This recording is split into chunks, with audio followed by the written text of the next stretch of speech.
Welcome to This Explainer. Today we're putting on our tournament expert hats to give you an exclusive insider look at the monumental preparations for the 2026 World Cup. Honestly, forget what you think you know about just showing up to a stadium for a Sunday afternoon game. The scale of what is about to happen across North America is truly unprecedented, and we are going to break down exactly how these venues are being completely re-engineered from the ground up. But before that first whistle blows, we need to uncover the massive logistical, economic, and historical transformations happening behind the scenes across 16 North American host cities. We're talking about 104 matches. I mean, let that number really sink in for a second. 104. It's a completely mind-boggling scale compared to previous tournaments.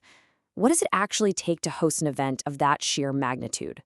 Well, it takes an operational overhaul that temporarily rewrites the actual physical and economic rules of the cities involved.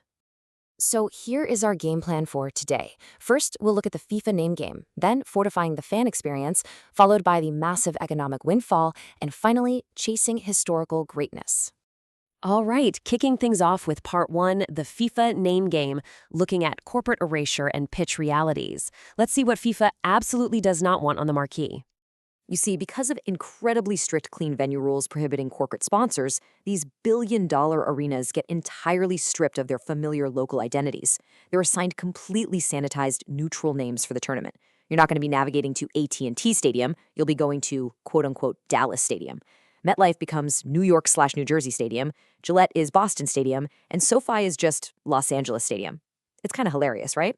Local billionaires basically have to watch their massive corporate naming rights get temporarily covered up by FIFA's own branding tape. But hey, the changes aren't just on the neon signs outside. Let's look inside the bowl. Familiar American football venues, like the multi-billion-dollar SoFi Stadium, were designed with standard 69-yard wide fields. That 69-yard width is perfectly fine for the NFL, but it is simply way too narrow for FIFA's sweeping dimensional requirements. The beautiful game just needs significantly more room to breathe on the wings. So, to appease FIFA, stadiums are undergoing some unbelievable physical alterations. We're talking about ripping out thousands of corner seats. MetLife Stadium, for example, is losing over 1,700 seats just to widen the pitch. Crews at venues like SoFi are literally elevating and expanding the entire playing surface.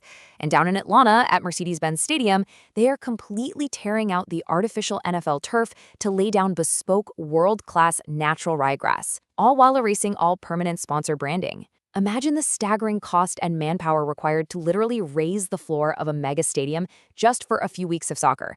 It is an absolute engineering marathon. Moving right along to part two, fortifying the fan experience, focusing on security zones and spectator routes. Let's explore how local cityscapes are basically being rewritten. How does this actually change the local area?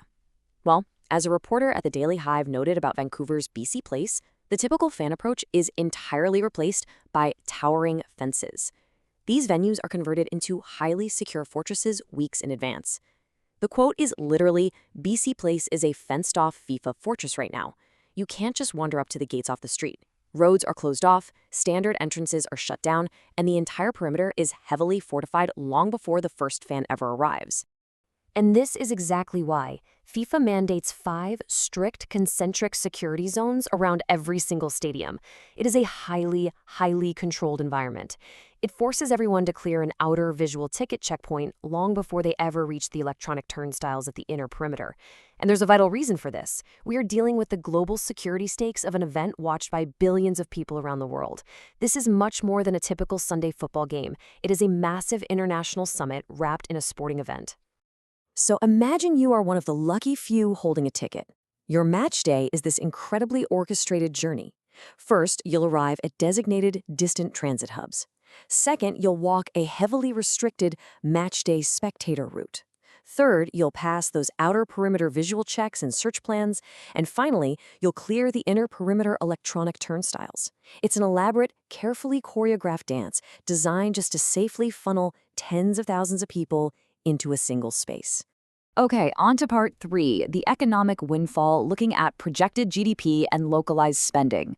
Why on earth do host cities willingly put up with this logistical headache? Well, according to FIFA's socioeconomic impact analysis, this expanded global tournament is projected to inject a staggering $17.2 billion into the GDP. That is just a colossal wave of capital. Think about what that actually means for a local business owner, a restaurant, a transit operator, or even a real estate manager. It is a transformational injection of cash, all driven by a month-long festival of international tourism. Let's zoom in on Dallas as our prime case study here. Their 9 scheduled matches alone are expected to act like a localized economic weather system. For just that one region, the World Cup is generating an estimated $2.1 billion in economic activity and attracting over 2.7 million visitors. It's truly spectacular when you step back and look at the sheer scale of the localized spending. Now, to actually house that massive influx, Dallas leans heavily on its regional inventory of over 115,000 hotel rooms. Dallas proper has about 35,000 rooms, Fort Worth has 15,000, and Irving offers around 12,000. But here's the crazy part. Even with thousands of extra rooms currently under construction in the region, traditional hotels simply will not be enough to handle the sheer volume of international tourists flooding into the Metroplex. Because of this overflow, an estimated 305,000 visitors are going to have to rely on short-term rentals. And Airbnb guests are projected to spend an average of $511 per day during the World Cup. $511 every single day.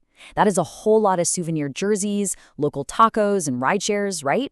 But this is exactly where the local economy truly feels the impact, with these guests dropping thousands of dollars on food, entertainment, and transit, which directly benefits the residents who open their doors. Finally, let's wrap up with part 4, chasing historical greatness and the legacy of iconic stadiums. Let's step away from the spreadsheets for a minute and look at the actual soul of the sport. As a fantastic historical review recently noted, some transformed stadium design, a few hosted moments so iconic that they permanently altered how the sport is remembered. Historic titans like Stade de France, Wembley, and Qatar's Lusail changed football forever, not just through their groundbreaking architecture, but by hosting era-defining moments on the world stage. They are true monuments to the sport itself. But honestly, none of them boast the unmatched mythology of Mexico City's Estadio Azteca. This is a venue built on absolute legends.